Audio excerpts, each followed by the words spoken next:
ว้าว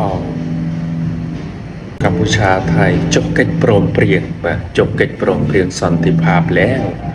โอเควันนี้เรามาเรียนภาษาเขมรจากข่าวนี้นะครับจากเรื่องนี้มี3คำที่เรา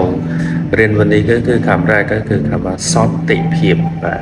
ออกเสียงว่าซอนติเพียบนะครับแปลว่าสันติภาพซอนติเพียบนะครับคำหนึ่งก็คือคำว่าเจียเพลกาแบบเจียเพลกาแปลว่าอย่างเป็นทางการนะครับอย่างเป็นทางการจบកិច្ចព្រមព្រៀងแบบจบកិច្ចព្រមព្រៀងจบកិច្ចព្រមព្រៀងแปลว่าลงนามในข้อตกลงนะครับลงนามในข้อตกลงคำถัดมาก็คือกอได้นะครับกอจุดๆได้เป็นคำเชื่อมนะครับสุดยอดคำเชื่อมเลยคำนี้นะครับแปลว่าก่อด้วยนะฮะก่อจุดๆด้วยอย่างเช่นលោកដូណាល់ ត្រាំក៏ចុះហត្ថលេខាលើកិច្ចព្រមព្រៀងនេះដែរបាទលោកដូណាល់ ត្រាំក៏ចុះហត្ថលេខាលើកិច្ចព្រមព្រៀងនេះដែរนะครับประธานาธิบดีโดนัลด์ ทรัมป์ก็